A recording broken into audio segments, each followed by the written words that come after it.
안녕하세요, 수록입니다. 반갑습니다. 이번에 제가 리뷰해볼 작품은 영화 돌이킬 수 없는 입니다. 먼저 시작하기 전에 한 가지 말씀드리고 시작할게요. 이 리뷰에는 스포일러가 다분히 포함되어 있습니다. 또 모든 내용은 제 주관적인 생각이니 이 점 양해해 주시면 감사하겠습니다. 자, 그럼 시작하겠습니다. 돌이킬 수 없는은 2002년에 개봉한 프랑스 영화입니다. 여러분은 혹시 멘붕 3대장이라는 거 들어보셨어요? 한때 세간에서 좀 유행했던 밈인데 이제 사람의 정신을 아주 개박살 내버린다는 그런 멘탈 붕괴 시리즈 3부작입니다. 그 중에 하나가 마터스, 그리고 오늘 제가 리뷰하게 된 돌이킬 수 없는, 그리고 마지막 하나가 요건 좀 사람들마다 의견이 다르더라고요. 누구는 세르비안의 필름이라는 사람들도 있고 어떤 사람들은 살로소돔이라는 사람들도 있고 여기 마지막 거는 좀 의견이 나뉘는 것 같습니다. 어쨌든 제가 이 돌이킬 수 없는은 옛날부터 좀 관심이 있었어요. 계속 한번 봐야지 하고 있었는데 잘 안 됐거든요. 왜냐면 제가 대학생 때 친구가 어느 날 저한테 영화를 하나 추천해 줬어요. 근데 그게 뭐였냐면 마터스였어요. 근데 이 친구가 그 영화에 대해서 이렇다 저렇다 얘기 없이 마터스 한번 봐봐 해서 그냥 별 생각 없이 그날 하교하고 혼자 DVD 방으로 갔습니다. 정확하게 제가 한 달 고생했습니다. 한 달. 머릿속에 아주 잔상이 또렷이 남아서 진짜 한 달은 고생했어요. 제가 그거 보고 다음날 그 친구한테 엄청 뭐라고 했거든요. 야, 그렇게 끔찍한 거면 미리 좀 말을 해줘야지 했는데 또 그 친구는 그렇게까지 끔찍하지 않았다고 하더라고요. 그러니까 이게 제 생각엔 사람마다 끔찍해하는 지점이 조금씩 다른 것 같아요. 근데 저한테 마터스는 아주 쥐약이었고 그것 때문에 정말 고생을 했습니다. 사실 제 인생이 마터스를 보기 전과 보고 난 이후랑 이렇게 나뉘거든요. 그 정도로 저한테는 굉장히 충격이 컸던 영화예요. 그게 제가 그 전까지는 기고만장한 면이 있었어요. 왜냐면 징그러운 것도 되게 잘 보고 무서운 것도 잘 보고, 그래서 약간 스스로 그런 담력에 대한, 비위에 대한 그런 자신감이 있었는데 그 마터스를 보고 아주 코가 아주 찌부러졌죠. 납작해지다 못해 찌부러져서 그때부터는 되게 겸손하게 살고 있습니다. 저 어쨌든 그 후에 이제 알게 된 거예요. 제가 그 마터스란 영화의 악명을. 그래서 그래, 이게 나만 그런 게 아니었구나, 이게 진짜 끔찍한 영화였구나, 그렇게 생각하고 있던 찰나에 멘붕 3대장이라는 걸 제가 보게 된 거예요. 마터스, 세르비안 필름, 돌이킬 수 없는. 사람이 약간 호승심이 있잖아요. 도전의식이 있고. 그래서 나머지 두 개는 얼마나 아주 흉악한 놈들이길래 3대장일까라는 생각에 그 당시에 제가 두 작품 중에 고민하다가 세르비안 필름을 선택했어요. 근데 보신 분들은 아시겠지만 그것도 한따까리 하잖아요. 그래서 근데 이게 마터스랑 세르비안 필름은 아예 결이 달라요. 마터스는 약간 느낌적으로 표현하자면 진짜 칠판 긁는 소리를 귀에 때려박아서 약간 뇌를 손상시키는 느낌이고, 세르비안 필름은 음치가 노래를 옆에서 하는 느낌이에요. 그러니까 정신적인 타격이 좀 달라요. 싫은 건 매한가지지만 마터스는 보면서 굉장히 당황하고 봤다면, 세르비안 필름은 굳이 왜 저런 걸 찍었을까? 굳이 왜 이렇게까지 하는 거지? 의도가 뭐지? 그런 생각을 했어요. 근데 하나는 제가 느꼈거든요. 이런 거를 보는 건 정신 건강에 이로울 것 같지 않다는 생각은 제가 들어서 나머지 이 돌이킬 수 없는은 걸렀습니다. 굳이 제가 이걸 안 봐도 되겠다고 생각해서 그때는 걸렀어요. 그러다 최근에 고어 영화 월드컵 이런 컨텐츠가 계속 올라오길래 그걸 제가 보게 됐는데 갑자기 생각났어요. 옛날에 제가 무릎 꿇었던 그 시절을. 그래서 요거는 한번 봐볼까 라는 생각에 한번 도전하게 됐습니다. 이 작품 감독은 가스파 노에라는 사람이에요. 필모를 좀 찾아봤는데 근데 아쉽게도 제가 이 감독 거는 하나도 안 봤더라고요. 그래서 좀 찾아봤더니 유명한 사람인 것 같더라고요. 유명한 사람은 맞는 것 같은 게 그 모니카 벨루치가 이거 시나리오 받고 승낙에 큰 결정을 한 게 이 감독에 대한 리스펙 때문에 그랬다고 하더라고요. 사실 영화 자체 시나리오도 굉장히 폭력적이고 끔찍한 내용인데 그럼에도 불구하고 모니카 벨루치가 이 감독에 대한 그런 존경심만으로 작품에 참여했을 정도로 대단한 감독이었던 것 같습니다. 또 하나 유명한 일화 중에 하나가 이게 2002년에 칸 영화제에서 상영을 했대요. 근데 그 당시에 이 영화를 보고 진짜 실제로 토하는 사람도 많았고 중간에 나가는 사람도 굉장히 많았고 어떤 사람은 실려갔다고 하더라고요. 그 정도로 좀 충격적이고 끔찍한 내용을 담고 있습니다. 그래서 찾아봤더니 그 당시에는 이 감독이 저주파 음향을 사용했다고 하더라고요. 근데 그게 들으면은 신체적으로 약간 그런 메스꺼움을 느끼고 이상을 느낄 수 있는 그런 특수 음향을 썼다고 하더라고요. 근데 너무나 다행이게도 이제 그게 영화관 스피커에서만 들리고 따로 뭐 우리가 DVD나 아니면 그런 플랫폼을 통해서 볼 때 그 음향이 우리한테는 안 들린다고 하더라고요.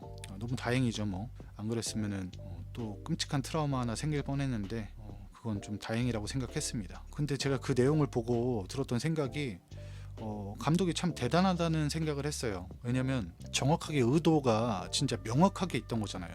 사람들한테 심각한 트라우마를 안겨주겠다. 내가 찍은 영화를 이렇게 뭐 상영했는데 사람들이 막 토하고 도망가고 하면 저는 살짝 울 것 같거든요. 혼자 뒤에서 훌쩍훌쩍. 근데 이 감독은 정말 뿌듯했을 것 같아요. 얼마나 뿌듯했을까. 자기 의도가 완전 적중한 거잖아요. 이렇게 뒤에 앉아서 보면서 사람들 토하고 도망가는 모습 보면서 흡족해 했을 거 아니에요. 굉장히 속으로. 정말 그래서 전 대단하다는 생각을 했습니다. 어쨌든 뭐 이제 배우들 소개를 좀 해보면은 모니카 벨루치가 일단 나오고요. 그리고 뱅상 카셀, 그리고 알베르 디퐁텔, 이렇게가 주연 배우들입니다. 뭐 역할이나 이런 거에 대해서는 따로 설명을 안 할게요. 스토리 설명하면서 역할도 설명드리도록 하고 지금 따로 뭐 인물 소개 같은 건 하지 않도록 하겠습니다.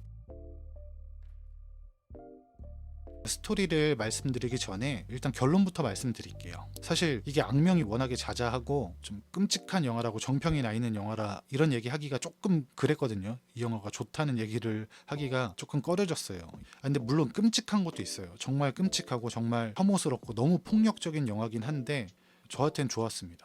이 작품은 좋았고 여운도 남아요. 그래서 꽤 오랫동안 기억에 남는 작품이 될 것 같고, 그리고 이번에는 스토리 말씀드릴 때 아예 결말까지 쭉 말씀드릴 거예요. 그러니까 들으시면서 스포일러에 주의해서 감상해 주시면 좋겠습니다. 이제 영화가 시작되면서 아주 듣기 싫은 음악이 나옵니다. 귀에 거슬리는 음향과 함께 영화가 시작돼요. 그리고 카메라가 어떤 한 남자를 비춰줘요. 근데 그 남자는 거의 반나체예요. 홀딱 벗고 있고 손으로 아주 절묘하게 중요한 부위를 가리고 있습니다. 근데 그 남자가 시간은 모든 걸 파괴한다라고 얘기하면서 이야기를 시작해요. 그 얘기가 뭐냐면 아주 시작부터 작정을 한 듯이 근친상간 얘기를 하면서 시작합니다. 아주 불쾌하게 자기 딸을 근친상간 했던 것에 대해서 그것 때문에 자기가 감옥을 갔고 그 아이를 다시는 보지 못하게 된 게 너무 속상하다라고 발가벗고 토로하는 장면에서 이제 영화가 시작되는 거예요. 제가 이 장면에서 사실 끌라 그랬거든요. 여기서 불현듯 아차차 싶었어요. 아, 내가 보려는 게 뭐였는지 기억이 났다. 이거 꺼버려야지라는 생각을 했는데, 이 내용도 내용인데 이 불쾌하게 흐르는 음악과 진짜 거슬리는 건 카메라예요. 카메라를 제가 봤을 때 여기에선 그 카메라맨이 어깨에 올려놓고 촬영을 한 것 같아요. 그냥 어깨에 이렇게 대고 완전 막 뒤죽박죽으로 막 이렇게 빙글빙글 돌면서 촬영이 돼요. 그렇게 두 남자가 한참 얘기를 하고 있는데 건물 밖에서 사이렌 소리가 들립니다. 위용 위용 위용 그러면서 갑자기 카메라맨이 파리나 뭐 그런 날벌레 종류일 거예요. 아마 그럼 벌레한테 카메라를 맡긴 것 같아요. 여기서부터 그 다음부터는 이제 거의 시점이 벌레 시점이거든요. 윙 하면서 그 벌레가 슉 날아가서 이제 옆에 있는 건물을 비춰요. 그 건물은 S홀이라는 그 동성애자들의 클럽이에요. 거기서 이제 싸움이 났던 것 같아요. 사람들 모여서 웅성웅성대고 응급차 오고 경찰들 오고 아주 막 그렇게 소란스럽습니다. 그리고 클럽의 문이 열리고 어떤 한 남자가 팔에 기부스를 한 채로 들것에 실려서 막 나와요. 그리고 그 뒤로 용의자처럼 보이는 사람이 수갑을 차고 경찰들한테 연행이 됩니다. 그러면서 막 옆에서 사람들이 막 호모들 다 죽어야 돼 막 이러면서 누구는 뭐 돈 얘기하고 막 왁자지껄 아주 시끄럽습니다. 그러니까 무언가 싸움이 났던 거라고 저는 추정을 했어요. 여기서. 그래서 이 두 사람이 싸워서 호모끼리 싸워가지고 경찰에 연행되는구나 라고 인지를 했습니다. 그렇게 두 사람이 응급차에 타고, 응급차인지 경찰차인지 어쨌든 타고 이동을 해요. 근데 이 과정을 그 아까 카메라맨이 날파리한테 카메라를 줬잖아요. 그 날파리가 쫓아다니면서 이렇게 찍습니다. 예, 보시면 딱 무슨 말인지 알 거예요. 그러니까 날파리가 진짜 이렇게 날아다니는 느낌으로 촬영이 됐거든요. 그래서 이 두 사람이 그 연행돼 가는 과정, 병원으로 가는 과정을 날파리가 이렇게 쫙 보여주다가 하늘로 붕 날아가면서 시점이 바뀌어요. 그래서 이제 방금 전에 용의자였던 사람하고 그 팔 부러졌던 사람하고 두 명이서 어떤 클럽으로 들어가려고 하고 있어요. 이 팔 부러진 남자의 이름은 마르쿠스예요. 그리고 그 용의자였던 남자는 피에르입니다. 어쨌든 이 마르쿠스랑 피에르가 계속 그 클럽 안으로 들어가려고 흥정을 합니다. 이 마르쿠스는 굉장히 흥분해 있는 상태예요. 계속 누군가를 찾고 있는데 테니아 알아? 테니아 어딨어? 네가 테니아야? 막 이러면서 완전히 격분해 있는 상태입니다. 그리고 피에르는 뒤에서 계속 말려요, 마르쿠스를. 일단 진정하고 병원으로 가서 우리 알렉스부터 확인을 하자. 지금 우리 복수한다고 달라지는 거 없으니까 일단 돌아가자. 복수하지 말자. 막 이런 식으로 계속 말려요. 근데 아예 얘기가 안 통합니다. 이미 이 마르쿠스는 진짜 화가 머리 꼭대기까지 나서 난동을 부리면서 막 게이 클럽을 막 휘젓고 다닙니다. 전후 관계 이야기를 들어봤을 때 아마 그 알렉스란 친구가 여기 있는 사람들한테 두들겨 맞은 것 같아요. 그래서 지금 이 두 명이 범인을 찾고 있는 과정인 것 같아요. 그래서 이제 마르쿠스랑 피에르가 계속 그 테니아를 찾아다닙니다. 그리고 이 두 사람을 날파리가 계속 쫓아다니면서 찍어요. 여기서도 카메라가 정말로 진짜 힘든 게 계속 빙글빙글 돌거든요. 카메라 워킹이 진짜로 정말 힘듭니다. 얘가 음악도 음악이고 아마 그 관객들 토하고 막 쓰러지고 했다는 것 중에 한 3분의 1 정도는 이 씬에서 다 나갔을 것 같아요. 여기가 정말 좀 힘듭니다. 그리고 진짜 약오르는 포인트가 뭐냐면 여기가 뭐 동성애자들의 뭐 아지트 클럽 뭐 그런 거예요. 여기서 그냥 춤만 추는 게 아니고 무언가 행위가 여기저기서 벌어지고 있거든요. 그리고 대부분 여기 안에 있는 남자들이 나체예요. 지금 다 나체인 상태고 춤을 추는 게 아니고 다른 것들을 다 하고 있습니다. 근데 이게 진짜 약오르는 게 이 날파리가 약간 관음증이 있는지 벽을 비추고 빙글빙글 돌 때는 엄청 빨리 돌아요. 그러다가 중요한 부위를 한번 딱 할 때는 살짝 찝어주고 갑니다. 계속. 그래서 그 안에서 무슨 일이 벌어지고 있는지는 인지가 돼요. 지금 나한테 인지는 되는데 카메라 워킹은 완전히 어지럽고 음악은 진짜 신경질 나고 완전히 사람을 여기서 불편한 상태로 만듭니다. 그 와중에 마르쿠스는 계속 화가 난 상태로 누군가를 찾고 있어요. 그렇게 뭐 관계를 하고 있는 남자들한테 가서 너 테니아야? 테니아 어디 있는지 알아? 그리고 또 저쪽 가서 테니아 어디 있는지 알아? 테니아 어디 있어? 막 이러면서 거기 안을 완전히 헤집고 다녀요. 뒤에서 피에르는 계속 말리고요. 그리고 이거 보면서 좀 의구심이 들었던 게 그 클럽이라는 곳이 분위기가 진짜 살벌하거든요. 완전 조명도 굉장히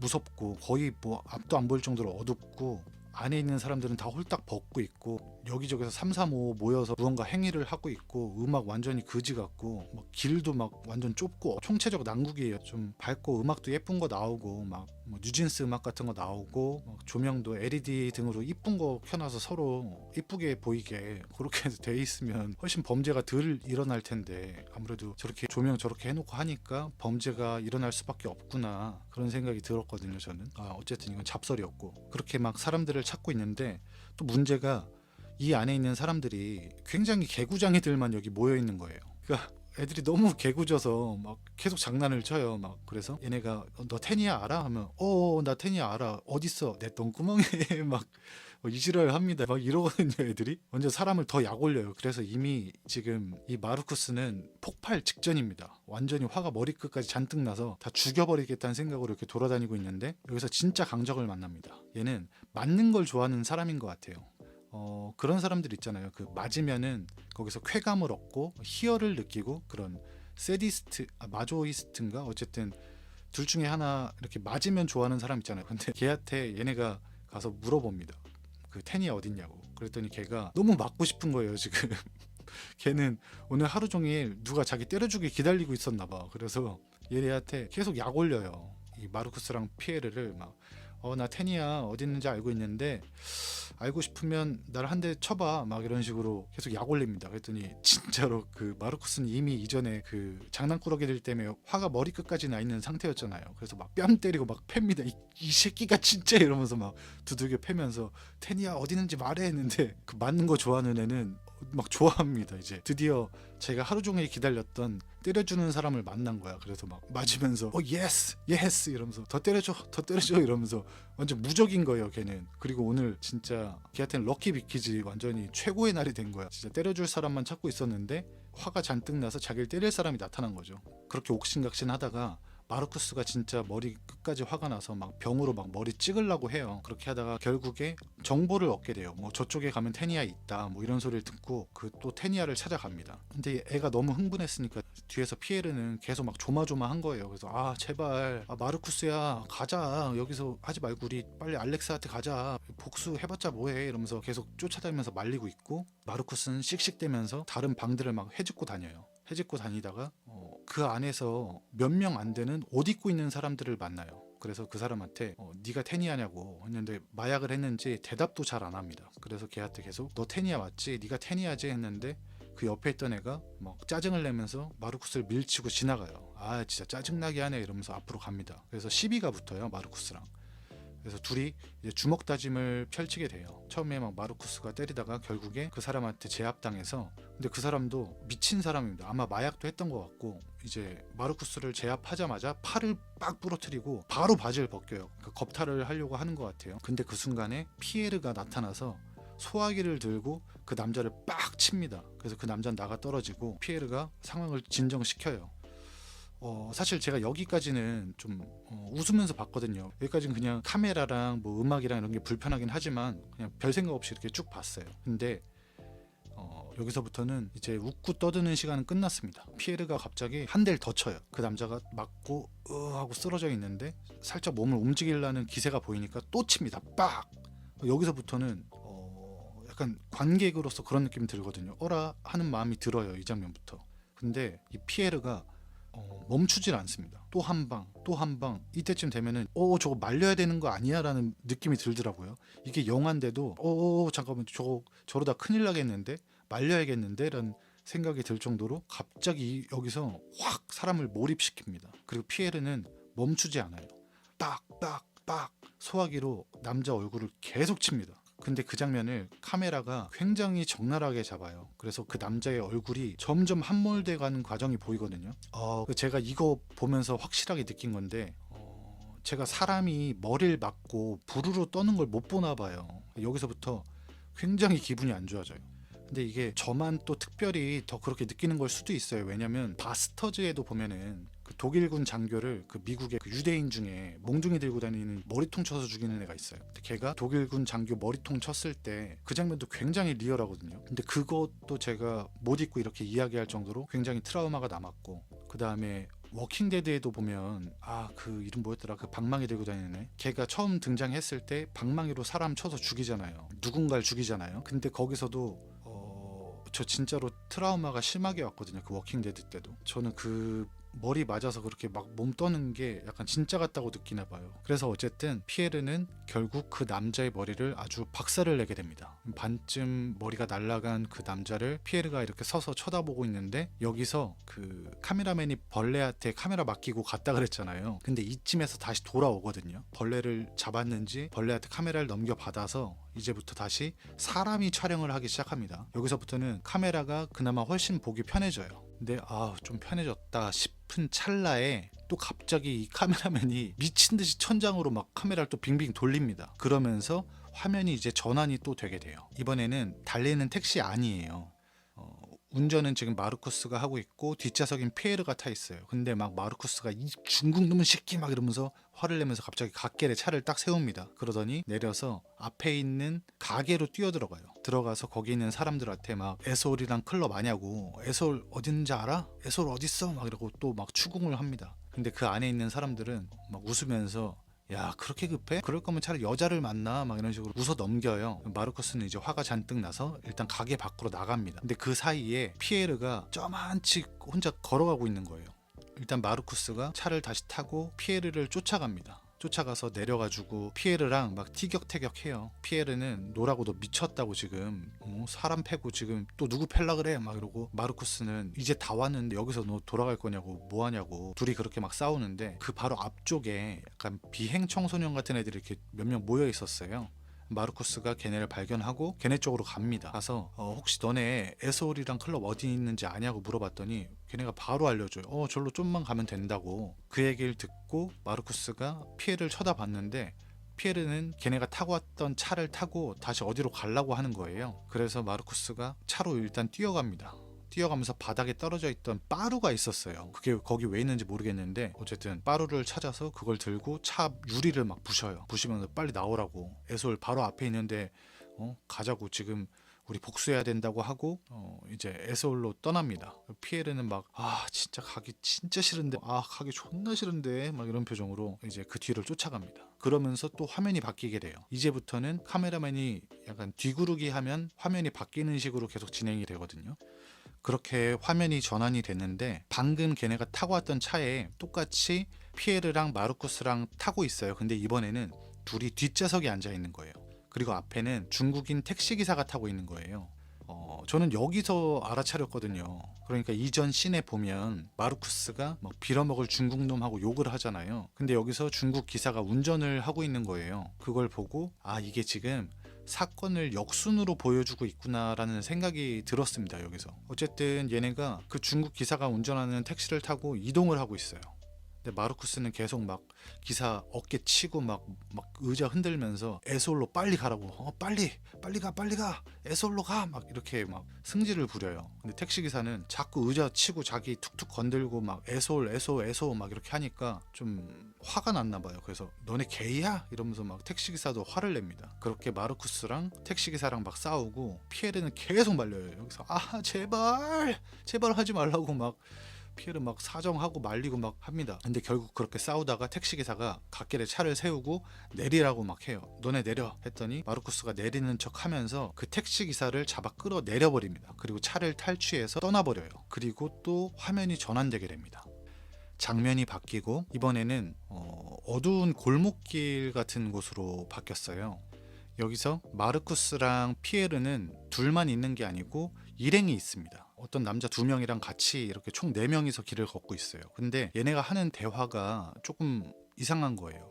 피에르는 계속 마르쿠스를 말립니다. 여기서도 아, 제발 그만하라고, 하지마 우리 그냥 알렉스한테 빨리 가자 하고 알렉스 얘기를 하는 걸 보니까 그 뒤에 있는 두 남자는 알렉스가 아닌 것 같아요. 근데 마르쿠스는 여기서도 흥분해서 계속 누군가를 찾고 있습니다. 근데 지금 마르쿠스가 찾는 건 테니아도 아니고 에스홀도 아니에요. 지금 마르쿠스는 기에르모라는 사람을 찾고 있어요. 근데 얘네가 지금 있는 골목이 어떤 곳이냐면 2차선 도로가 이렇게 나 있고 한쪽에는 건물이 서 있어요. 근데 그 건물 앞에는 외국에 보면 막 그런 거 있잖아요. 그 도로에 여자들이 이렇게 서 있고 차들이 가면 이제 무언가 행위가 벌어지는, 그래서 그 건물 앞쪽으로 여자들이 이렇게 한 명 이렇게 쭉 서 있습니다. 이제 얘네가 가면서 그 여자들한테 계속 물어보는 거예요. 기에르모 혹시 아냐고. 너 기에르모 알아?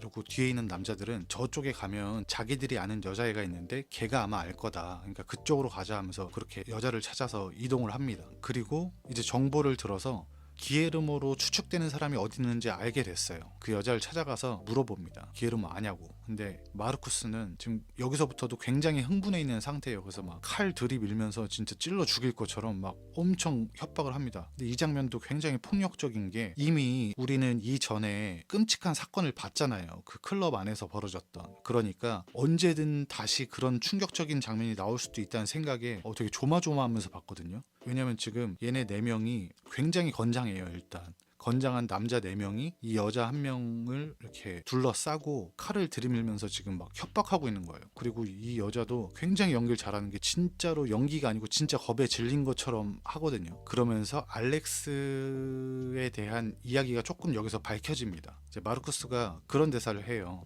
강간을 당했다. 너 강간이 뭔 줄 알아? 이러면서 막 그 여자한테 막 칼을 들이밉니다. 그걸 봤을 때 알렉스는 여자인 것 같아요. 그러니까 여태까지 저는 알렉스가 얘네 친한 친구인 남자애인데 뭐 시비가 붙어서 두들겨 맞아서 무슨 일이 벌어졌구나라고 생각을 했는데 알고 봤더니 지금 얘네가 찾고 있는 건 알렉스라는 여자를 강간한 사람을 찾고 있는 것 같아요. 그래서 이제 마르쿠스가 계속 밀어붙이면서 막 화내니까 결국에 그 여자가 갑자기 치마를 들추더니 팬티를 옆으로 싹 치웁니다. 그랬더니 달려있으면 안 될 게 달려있는 거예요. 지금 무언가가 딱 달려있고, 내가 기에르모라고, 그만하라고, 나는 아무것도 안 했다. 그걸 보고 마르쿠스는 이제 더 흥분합니다. 너 그 현장에 있던 새끼잖아 이러면서 막 해코지를 진짜 하려고 해요. 막 뺨 때리고. 그랬더니 이 기에르모라는 사람이 이제 얘기를 하는 거예요. 내가 한 게 아니고 테니아가 그랬다고. 그 새끼는 아주 짐승 같은 새끼라고 막 얘기를 합니다. 그래서 얘네가 그걸 듣고 막 추궁을 해요. 걔 어딨냐고. 어딨어? 그 새끼 어딨어? 했더니 에스홀이라는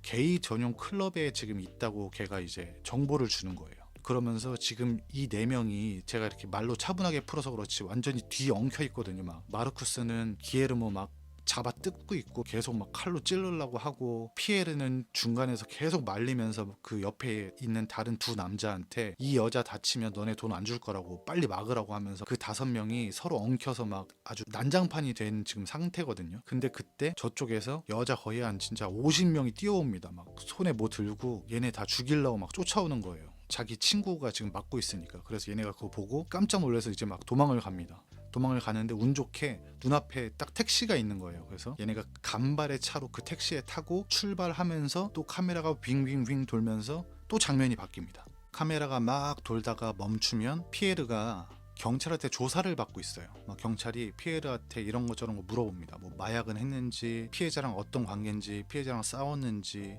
마르쿠스랑 피해자랑은 싸웠는지, 뭐 그런 걸 막 물어봐요. 근데 피에르가 아예 넋이 나가서 대답도 잘 못합니다. 그냥 뭐 어버버 이러다가 경찰이 막 이것저것 물어보다가 아 그럼 이제 됐습니다, 이제 가보세요 하고 보내줍니다. 그래서 피에르가 경찰차 밖으로 나와요. 나왔더니 밖에는 마르쿠스가 똑같이 넋이 나간 표정으로 이렇게 서 있습니다. 그리고 피에르가 마르쿠스 옆으로 가서 둘이 그냥 말도 없이 그냥 허공을 그냥 이렇게 바라보고 있어요. 아예 넋이 나갔어요, 둘 다. 그렇게 멍하게 서 있는 두 사람 앞에 어떤 두 남자가 등장합니다. 얘네는 이 전신에 나왔던 마르쿠스랑 피에르랑 같이 다녔던 2명의 남자 있잖아요. 걔네예요. 걔네가 이렇게 와서 마르쿠스한테 말을 겁니다. 너네 경찰 믿냐고. 경찰은 어차피 범인 잡아도 그냥 깜빵에 넣고 끝이다. 근데 우리는 이런 일의 전문가다. 이 지역을 아예 꽉 잡고 있어서 우리한테 어느 정도 보상만 좀 해주면 우리가 무조건 범인 잡게 해주겠다. 범인 잡아서 네 손으로 직접 복수해라. 막 이렇게 꼬십니다, 마르쿠스를. 근데 마르쿠스는 그거 들을 정신도 아니에요. 그래서 막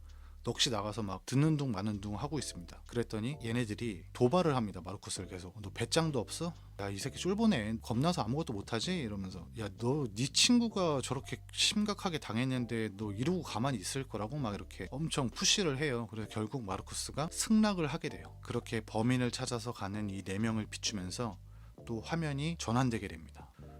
근데 저는 처음에 이 씬에서 다시 현실로 돌아간 줄 알았어요. 왜냐면은 피에르가 경찰 조사를 받고 있고 맨 첫 장면이 피에르가 경찰에게 잡혀가는 거잖아요. 마르쿠스는 팔이 부러져서 병원에 실려가고 피에르는 경찰서에 연행되는 장면으로 처음에 시작하잖아요. 그래서 저는 그 연행된 이후, 그러니까 현재로 다시 돌아온 줄 알았는데 경찰 조사 받다 갑자기 집에 보내길래 뭐야 이게 그냥 집에 갈 수 있다고? 라는 생각을 했어요. 근데 알고 보니까 여전히 과거로 역행 중이더라고요. 또 여기서부터는 거의 카메라가 이제 불편함이 거의 안 느껴집니다. 그냥 일반 여느 영화들처럼 어느 정도 정상적인 무빙으로 이제 영화가 진행이 되게 돼요. 그리고 장면이 전환이 되는데 장소는 같은 곳이에요. 같은 곳인데 한편에 있던 건물에서 마르쿠스랑 피에르가 서로 막 키득키득하면서 웃으면서 나옵니다. 걸어 나오면서 여자 농담도 하고 막 텐션이 올라간 상태로 막 즐겁게 나왔어요. 그리고 걸어가는데 갑자기 경찰이 길을 막습니다. 막더니 여긴 지금 사건이 벌어졌으니까 돌아서 가시라고 얘기를 해요. 근데 얘네는 우린 버스만 타면 되니까 저쪽으로 가겠다라고 했는데 경찰이 말립니다. 그래서 어쩔 수 없이 걔네가 길을 돌아가게 돼요. 근데 몇 발자국 안 갔는데 옆에서 사람들이 하는 얘기가 들리는 거예요. 그 얘기인 즉슨 뭐냐면 어떤 한 창녀가 지하도에서 강간을 당하고 폭행을 당했다는 이야기를 듣게 돼요. 그래서 마르쿠스가 별 생각 없이 그 사고 났다는 그쪽을 슥 바라보게 돼요. 그리고는 아주 깜짝 놀랍니다. 이제 거기에는 알렉스가 들것에 실려서 지하도를 나오고 있었어요. 근데 그 상태가 진짜로 정말 끔찍합니다. 이미 뭐 얼굴은 피에 다 물들어서 형태도 제대로 알아볼 수 없을 정도로 아주 피떡이 돼 있고 그렇게 들것에 실려서 정신을 잃고 올라오고 있었어요. 그걸 보고 마르쿠스는 완전히 이성을 놓게 됩니다. 그래서 막 알렉스 하고 뛰어가서 알렉스 끌어안고 막 울고 불고 막 절규하고 완전히 제정신이 아니에요. 대성통곡을 합니다. 그렇게 마르쿠스가 절규하는 장면에서 또 화면이 전환되게 돼요. 화면이 전환되면 마르쿠스랑 피에르가 나왔던 그 건물에서 어떤 한 여자가 나오게 됩니다. 이 여자의 이름은 알렉스예요. 이제 이 알렉스는 도로변으로 가서 택시를 잡으려고 해요. 그래서 택시 하고 건너편에 있는 택시들한테 신호를 보냈는데 아무도 이쪽으로 안 옵니다. 그래서 한참 이렇게 도로 쪽을 바라보고 있던 알렉스에게 어떤 한 여자가 말을 걸어요. 이제 그 여자는 도로변에 먼저 와 있던 여자였는데 그 여자가 알렉스한테 이쪽에선 택시가 안 잡히니까 지하도로 내려가서 건너편에 가서 택시를 잡으라고 얘기를 해요. 근데 우리한테는 주어진 단서가 이제 너무 많잖아요. 영화가 시작하고부터 마르쿠스랑 피에르가 완전 광분한 상태로 알렉스의 복수를 위해서 날뛰었고, 또 그들이 도대체 무엇 때문에 그렇게 됐는지 우리가 이제 사건을 역순으로 계속 추적해 온 거잖아요. 그리고 심지어 이 전신에는 우리는 알렉스가 진짜 처참하게 망가진 모습도 봤어요. 그러니까 우리는 이번 신에서 무언가 정말 엄청나게 큰일이 일어난다는 걸 직감적으로 느끼게 된단 말이에요. 그런 상황에 이제 그 옆에 있던 그 매춘부가 지하도로 가라고 얘기를 하잖아요. 근데 우리는 알아요. 거기가 사건 장소라는 것도 알아요. 그러니까 진짜로 진짜 그 여자가 그 대사할 땐 진짜 라고 얘기하고 싶을 정도로 정말 답답함을 느낍니다. 추격자의 그 슈퍼 아줌마처럼 이게 뭐 알아도 막아지지 않는 그런 진짜 돌이킬 수 없는 이라는 제목이 너무 잘 어울리게 정말 엄청나게 답답함을 느낍니다. 여기서 그렇게 알렉스는 지하도로 내려가게 돼요. 운명의 그 장소로 내려가는 거죠. 지하도로 내려가서 알렉스가 이제 건너가는데 그 지하도가 어떤 일이 벌어질지 알기 때문인지 뭔지 모르겠는데 그냥 괜히 분위기 자체가 굉장히 을씨년스럽습니다. 그렇게 지하도로 내려간 알렉스는 건너편으로 걷기 시작해요. 이 좁은 터널을 거의 다 벗어날 때쯤에 갑자기 건너편에서 한 쌍의 커플이 들어옵니다. 근데 이 여자를 보니까 우리가 아는 얼굴이에요. 기에르모죠. 그러면은 옆에 있는 남자도 우린 추측이 가능해요. 그 옆에 있는 남자는 마르쿠스랑 피에르가 그토록 찾아 헤매던 테니아입니다. 그 두 사람은 등장하자마자 막 싸움을 시작해요. 그 기에르모는 나 이제 진짜 싫다고 질렸다고 막 도망가려고 하고, 테니아가 무자비하게 폭행합니다. 만약에 알렉스가 나라고 생각해도 내가 길 가는데 갑자기 옆에서 누가 다른 사람을 그렇게 때리면 나도 깜짝 놀랄 것 같아요. 나도 얼어붙을 정도로 무자비하게 기에르모를 폭행하게 됩니다. 그 길을 걸어가던 알렉스가 갈등을 합니다. 이거 어떡하지? 다시 되돌아가야 되나? 아니면 피해가야 되나? 라고 막 고민을 하고 있을 찰나에 테니아의 시선이 이제 알렉스한테 닿습니다. 안 좋은 낌새를 챈 알렉스가 뒤로 달아나려고 해요. 근데 테니아가 성큼성큼 다가와서 알렉스를 제압합니다. 이 장면부터는 정말 좀 힘든 씬이에요. 이 씬이 정말 폭력적인 씬이고, 웬만하면 자세하게 막 언급은 안 할게요. 안 하고 그냥 대충 상황적인 뉘앙스만 설명하고 넘어가도록 하겠습니다. 그렇게 알렉스는 계속 빠져나가려고 하고, 테니아는 칼까지 꺼내서 알렉스를 협박하게 됩니다. 그 틈을 타서 기에르모는 도망을 갑니다. 근데 테니아는 기에르모가 도망가든 말든 신경도 안 쓰고 그냥 온 신경이 알렉스한테 집중돼 있습니다. 그리고 결국 테니아는 알렉스를 강간하기 시작해요. 근데 이 장면이 진짜로 끔찍합니다. 일단 고정된 풀샷으로 이 모든 장면이 진행되게 되는데, 그 풀샷이라는 게 굉장히 쉽지 않습니다. 고개를 돌리고 싶어도 뭐 안 보고 싶어도 그게 안 되는 거죠. 그냥 고정된 상태로 거의 한 10분이 넘을 거예요. 그 긴 시간 동안 그 일련의 과정을 전부 다 보여줍니다. 잘 모르겠어요. 오히려 더 폭력적으로 표현할 수도 있다고 생각하거든요. 카메라도 더 가까이 붙이고 조금 더 역동적으로 더 폭력적인 촬영도 가능할 거라고 생각하는데, 그러면 이 정도로 충격이 안 올 것 같아요. 정말 이 고정된 풀샷이 뭔가 내가 이 범죄에 동참하고 있다 뭐 그런 느낌이 들어요. 그래서 굉장히 죄스럽고 마음이 굉장히 불편합니다. 이 장면이 진짜 머릿속에서 별 생각이 다 들어요. 정말 화도 나고 분노도 하고 답답하기도 하고, 진짜 그나마 저는 보면서 위안을 얻었던 게 초반에 결국 마르쿠스랑 피에르가 클럽에 찾아가서 어떤 남자의 머리통을 부시잖아요. 진짜 그 머리가 부서졌을 땐 정말 충격이었는데, 이 장면을 목도하는 순간에는 감사함이 느껴져요. 그 사람의 머리가 부서졌다는 사실이 그 정도로 뭔가 화가 나는 장면입니다. 정말. 또 이게 끔찍한 것 중에 하나가 우리는 이미 결과를 알잖아요. 그러니까 이 일이 어떻게 마무리가 되는지 이미 우린 조금 전에 다 봤어요. 그렇다는 건 이 강간으로 일이 끝나는 게 아니라는 걸 안다는 거죠. 알렉스는 여기서 끝나지 않거든요. 왜냐면 아까 실려 나오는 걸 봤잖아요. 우리가 그냥 단순히 강간이라는 행위만으로 끝나는 게 아니에요. 이미 우리는 정말 파괴된 알렉스를 봤단 말이에요. 그렇다는 건 무언가 사건이 더 있을 거라는 걸 예감하게 하잖아요. 그게 정말 무서운 것 같아요. 이 테니아가 거의 10분에 다다른 시간 동안 일을 끝내고 대자로 누워서 숨을 헐떡이는 과정에서도 여기서 끝나지 않는다는 걸 아는 거예요, 우리는. 그래서 도대체 어떤 상황이 더 펼쳐질까, 어떤 끔찍한 일이 벌어질까 하고 너무 조마조마한 마음으로 이 장면을 보게 돼요. 결국에 테니아는 일을 끝내고 누워서 숨을 헐떡입니다. 그리고 알렉스는 울면서 엎어져 있는 상태로 살금살금 뒤로 도망을 가려고 해요. 근데 그걸 테니아가 목격하고 알렉스를 붙잡습니다. 잡습니다. 그리고 아직 안 끝났다고 얘기하면서 이번에는 폭행을 시작해요. 사실 그 폭력성으로만 따지면 아까 전에 소화전으로 사람의 머리를 부시는 게 더 끔찍할 거예요. 근데 왠지 모르게 그거와 비견될 만한 혹은 그걸 넘어설 만한 충격이 이 장면 안에 있습니다. 혹시라도 이걸 보실 분들이 조금이라도 마음이 불편한 게 싫다, 뭐 이런 거 잘 못 보겠다 하는 분들은 이 장면은 좀 넘겨서 보시는 걸 추천드릴게요. 굉장히 깁니다. 넘겨도 계속 나올 거예요. 그냥 아예 건너 뛰어버리고 그렇게 보시는 것도 나쁜 방법은 아니라고 생각합니다. 예, 그렇게 알렉스를 거의 파괴하다시피 한 이 테니아는 도망을 쳐요. 그러면서 이제 화면이 또 전환됩니다. 다음 장면은 어떤 하우스 파티장에서 시작돼요. 그 파티장 안에서 마르쿠스랑 피에르는 파티를 즐기고 있습니다. 근데 이 두 사람의 애티튜드가 살짝 달라요.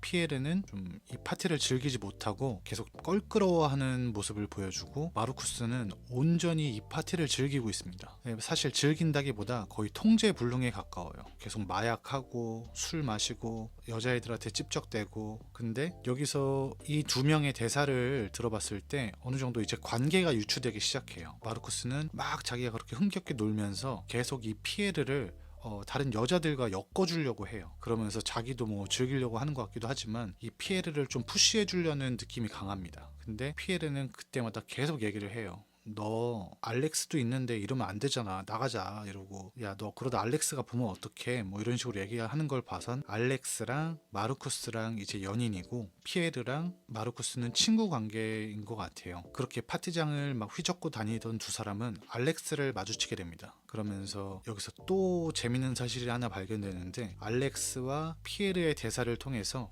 이 두 사람이 전 연인 관계였다는 것도 나오게 돼요. 그러니까 이게 관계가 지금 참 웃긴 거죠. 피에르랑 알렉스랑 원래 사귀었던 사이고 이 둘이 헤어지고 알렉스가 새로 만난 게 이제 마르쿠스인 거예요. 근데 이 세 명은 또 친구고요. 굉장히 좀 복잡한 관계인데 어쨌든 그렇게 세 사람이 파티를 즐기게 됩니다. 근데 여기서 또 많은 생각이 드는 게, 알렉스가 이 파티장 안에서 되게 즐거워하는 모습을 보여주거든요. 근데 그 모습을 보는 게 그냥 마음이 편하진 않습니다. 뭔가 이 바로 다음에 일어날 일을 알고 있으니까 무언가 마음이 편하지 않은 상태로 이제 그녀가 파티를 즐기는 모습을 보게 돼요. 그리고 알렉스는 이제 파티장 안에서 만난 친구한테 그런 얘기도 해요. 자기 오늘 너무 행복하다고, 오늘 기분이 너무 좋고 나 오늘 정말 특별한 날이라 지금 너무 즐겁다고. 이런 얘기들이 이게 진짜 좀 구성이 잘 됐다고 생각되는 게, 이렇게 알렉스가 뭔가 행복해하고 즐거워하는 걸 볼수록 좀 마음이 계속 안 좋아지거든요. 계속 마음이 안 좋아집니다. 또 이 전신만 해도 저는 그 길가에서 지하도로 내려가라고 했던 그 여자 있잖아요. 그 여자에 대한 분노로 완전히 막 몸이 부들부들 떨렸어요. 쟤만 아니었으면 꼭 제가 모든 일의 원흉 같고, 사실 진짜 모든 일의 원흉은 테니아잖아요. 그럼에도 불구하고 약간 그 여자한테 화살이 좀 돌아갔던 면이 있거든요. 근데 바로 다음 씬인데, 이번 씬에서는 오히려 마르쿠스한테 그런 마음이 드는 거예요.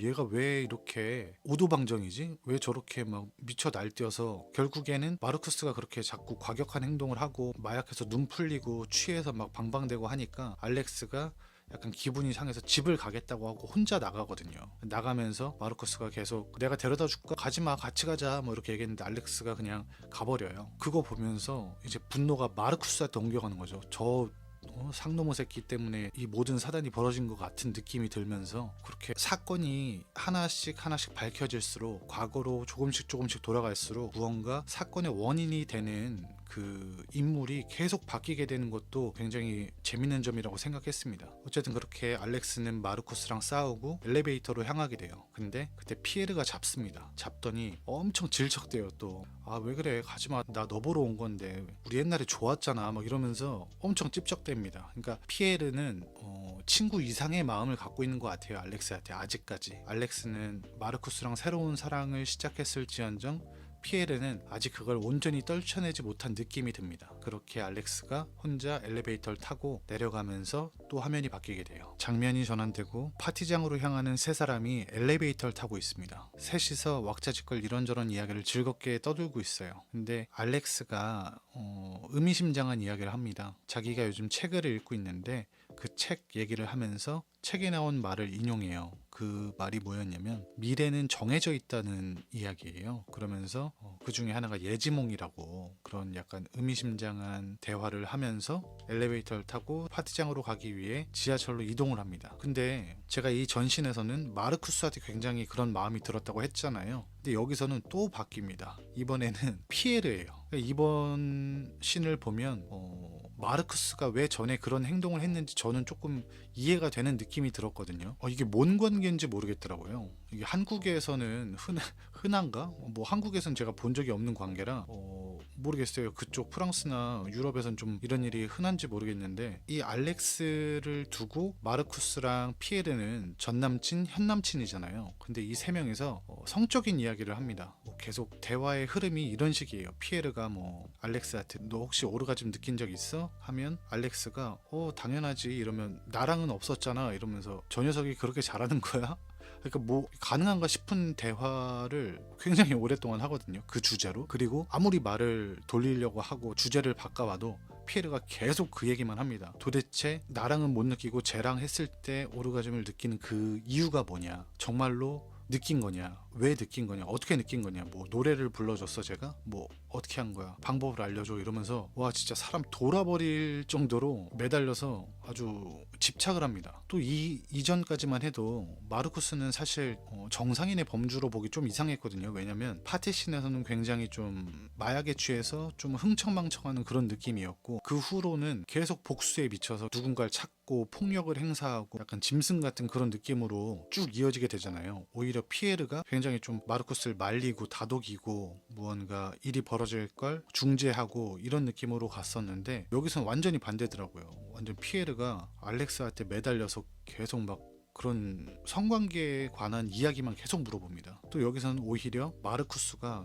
좀 어른스럽게 그냥 웃으면서 다 그런 방법이 있어 임마 나중에 얘기해줄게 뭐 이런 식으로 피에르를 살짝 달래는 듯한 느낌으로 중재자 역할을 해요. 그러면서도 중간중간 그런 얘기는 너네 둘이 있을 때 해 뭐 이런 식으로 살짝 기분 나쁜 티를 내는 것처럼 전 느꼈어요. 제 생각엔 아마 요때 했던 요 대화들로 인해서 심기가 불편했던 것 같아요. 마르쿠스가. 그래서 결국 이 다음 씬에 파티장에 가서 그렇게 마약에 취하고 술을 마시고 그렇게 좀 정신을 놓을 수밖에 없는 그런 계기가 된 장면이었다고 저는 생각이 들었거든요. 이 장면이. 어쨌든 그렇게 세 명이서 옥신각신하면서 지하철을 타고 클럽으로 이동하면서 또 장면이 바뀌게 됩니다. 이번에는 완전히 다른 분위기가 펼쳐져요. 음성사서함의 목소리와 함께 화면이 시작되는데 그 음성사서함의 목소리의 주인공은 피에르예요. 자기 자동차가 고장나서 한 30분 정도 늦으니까 지하철을 타고 가자고 이야기를 하는 피에르의 음성사서함이 끝나고 굉장히 따뜻한 조명 아래서 굉장히 행복해 보이는 표정으로 서로 포개져서 누워있는 알렉스랑 마르쿠스가 보입니다. 너무나 편안해 보이고 너무나 행복해 보이는 모습이에요. 근데 여기서도 약간 의미심장한 게 마르쿠스가 계속 오른손을 주물럭거리거든요. 저린다는 듯이 계속 오른손을 쥐었다 폈다 하면서 털고 계속 불편감을 느낍니다. 그리고 알렉스도 여기서 자다가 갑자기 그런 말을 해요. 일어나자마자 나 꿈을 꿨어. 꿈에서 터널이 나왔는데 그 터널이 온통 빨간색이었어. 그 터널을 걷다가 양갈래로 나뉘었어. 한마디 한마디 굉장히 긴 텀으로 꿈 이야기를 하거든요. 그러다가 마지막에 근데 기억이 안 나 이런 식으로 잠에서 깨게 돼요. 마무리를 안 지어요. 이 말에 마무리를 안 짓고 결국 잠에서 깹니다. 알렉스가. 여러 가지 생각이 들더라고요. 이 전신에 알렉스가 예지몽에 관한 이야기도 했고 미래는 정해져 있다라는 그 책에서 봤던 이야기를 했잖아요. 그리고 이번 신에서 알렉스가 잠에서 깨면서 자기 꿈 얘기를 하고 그 꿈이 조만간 닥칠 일에 대한 그 예지몽처럼 느껴지는 꿈이었잖아요. 근데 이게 굉장히 연출적으로 대단하다고 생각한 게 뭔지 모를 감정이 생기더라고요. 그래서 이 장면도 굉장히 좋았습니다. 그렇게 잠에서 깨어난 마르쿠스랑 알렉스는 침대 위에서 굉장히 행복하게 둘이 장난을 쳐요. 막 간지럼도 태우고 막 웃고 피에르 얘기도 하고 그러면서 알렉스가 또 그런 이야기를 합니다. 자기 지금 생리가 늦다고 그랬더니 마르쿠스가 그럼 한번 기다려보자 라고 얘기를 하고 마르쿠스는 이제 술을 사러 나가요. 그리고 알렉스는 샤워를 하고 욕실 찬장을 연 다음에 임신 테스트기를 꺼내요. 그리고 그걸로 테스트를 하고 결과를 기다립니다. 그리고 결과가 나왔는데 임신인 거예요. 알렉스가 굉장히 행복한 표정을 짓습니다. 정말 기쁜 듯이 표정을 짓고 자기 배를 이렇게 어루만지면서 또 화면이 전환되게 돼요. 이 다음 장면은 알렉스가 혼자 침대에 앉아 있어요. 걸터서. 그리고 자기 배에 손을 이렇게 얹고 굉장히 편안해 보이는 표정으로 눈을 감고 있습니다. 저는 이 장면이 굉장히 완전성이 있다고 생각했거든요. 무결한 느낌의 정말 고결한 느낌의 깨끗한 느낌의 뭔가 정화된 느낌의 그런 인상을 받았어요. 이 장면에서. 그리고 또 카메라가 그런 알렉스를 위로 훑고 올라가면서 건물 밖으로 나가게 돼요. 그러면은 굉장히 초록색 평화로운 잔디밭에 알렉스가 돗자리를 펴고 누워서 책을 읽고 있습니다. 주변에는 애기들도 뛰어놀고 스프링쿨러에서 막 물 나오고 여기저기서 웃음소리가 들리고 굉장히 행복해 보이는 광경이에요. 그 광경에서 알렉스가 책을 읽으면서 이 모든 이야기가 마무리되게 됩니다. 그리고 이야기가 진행되는 내내 모든 인물들을 따라다녔던 이 카메라가 스프링쿨러랑 같이 빙글빙글 돌면서 하늘로 날아갑니다. 그러더니 미친 듯한 속도로 막 돌아요. 그러다가 결국에 하면서 영화가 끝나게 됩니다. 네. 그러면은 후기를 한번 시작해 보도록 하겠습니다. 먼저 줄거리 관련된 부분부터 이야기를 해보고 싶어요. 왜냐면 저는 이 영화를 보고 해피엔딩인 줄 알았거든요. 그래서 뭔가 더 좋았던 것도 있던 것 같아요. 왜냐면 이게 내용 자체는 굉장히 끔찍했지만 저는 결국에 마지막에 알렉스가 임신 사실을 확인하고 그 다음 장면으로 넘어가면서 혼자 굉장히 편안해 보이는 자세로 침대에 이렇게 앉아있는 장면이 나오잖아요. 엔딩 시퀀스 바로 전 컷에 저는 그게 과거라고 생각을 안 하고 모든 일이 다 끝나고 난 이후, 그러니까 미래라고 생각했어요. 오히려 이게. 그래서 비록 알렉스가 그렇게 끔찍한 일을 당하고 여러 가지 사건이 있었지만 이 모든 일이 다 끝나고 난 후에 치료받은 알렉스가 침대에 편안한 표정으로 누워있다라고 저는 받아들였거든요. 그 장면을. 또 그 장면 나오면서 그 베토벤 교향곡 나오잖아요. 그 음악이랑 어우러지면서 화면이 바뀌고 그 잔디밭에 누워있는 것조차도 저는 과거라고 생각을 못했어요. 그냥 미래에 이 알렉스가 뛰어노는 아이들을 보면서 굉장히 흐뭇한 미소를 짓잖아요.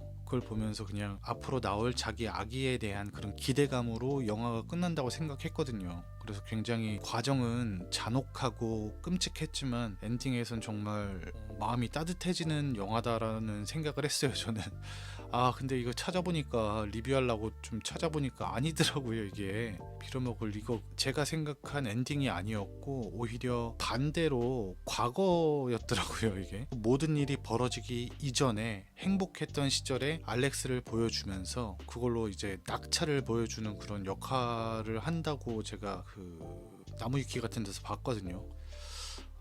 근데 저는 마음에 안 듭니다. 물론 그 결말도 나쁘지 않아요. 그로 인해서 첫 장면이 아름다우면 아름다울수록 더 뭔가 기분이 찝찝해지는 그런 느낌의 결말도 나쁘지 않다고 생각해요. 하지만 저는 제가 느꼈던 그 엔딩이 더 마음에 듭니다. 그냥 알렉스가 그냥 모든 일을 딛고 행복했으면 좋겠다는 생각이 들어요. 저는 그래서 저는 일단 제가 생각한 그 엔딩으로 결말을 확정 짓고 그렇게 생각하렵니다.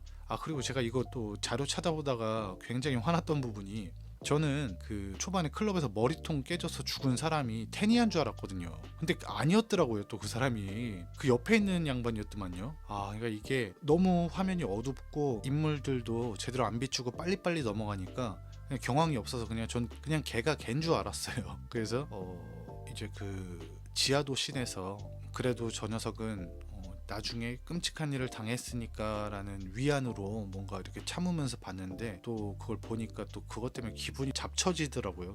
그 괜히 봤다는 생각을 했어요. 영화를 괜히 본 게 아니고 후기를 괜히 봤어요. 다른 사람 후기를. 내가 생각한 결말로 갔으면 깔끔하게 딱 떨어지는데 그게 다 빗나갔더라고요. 어쨌든 저는 굉장히 좋게 봤습니다. 돌이킬 수 없는.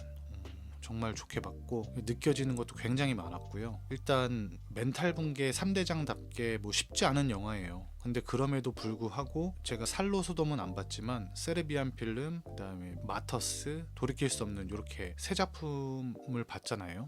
근데 나머지 두 개는 남한테 추천은 안 해요, 아예. 왜냐면 마터스 같은 경우엔 저는 남들 리뷰도 안 봅니다. 전 그 포스터도 안 봐요, 징그러워서. 생각나가지고 그 정도로 저한테는 그게 트라우마가 셌어가지고 마터스는 아예 질색팔색하고, 또 세르비안의 필름은 그냥 소신발언 하자면 그건 쓰레기입니다. 제가 느끼기엔 그거는 근데 뭐 또 찾아보면 세르비안 필름도 그렇고 마터스도 그렇고 뭐 담고 있는 내용도 많고 좋은 작품이라고 하더라고요. 마터스는 명작이라는 얘기도 많이 듣잖아요. 근데 저는 전혀 공감 못 하겠고요. 마터스는 그냥 무서운 영화라고 생각합니다. 세르비안 필름은 절대 보지 마시고요. 돌이킬 수 없는은 한번 시도해 보실 분들은 시도해 보셨으면 좋겠어요. 조심스럽긴 한데 그래도 조심스럽게 한번 추천드려봅니다. 나쁘지 않았습니다. 담고 있는 내용이나 이 방식 같은 게 굉장히 훌륭하다고 생각해요. 그리고 이 매 시퀀스가 정말로 꽉꽉 차 있다는 느낌을 받았어요. 제가 한번 쭉 보고 리뷰하려고 이렇게 커트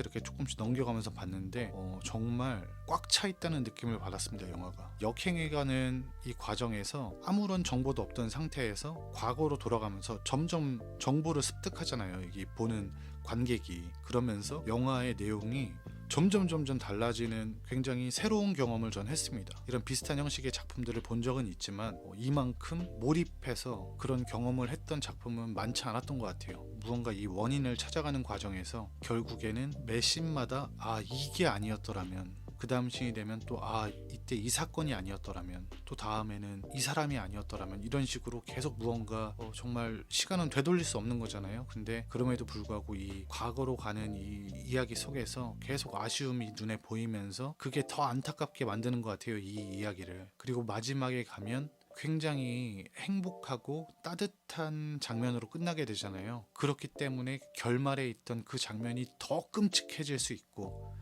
정말 여러모로 진짜 잘 짜여진 작품이라고 생각됩니다. 이게 초반에 클럽씬에서 한 장면, 그리고 중간에 지하도에서 한 장면, 이렇게 두 장면 정도만 좀 건너뛰면서 보시면 그 외에는 그렇게 크게 거부감 있는 장면은 없다고 생각하거든요.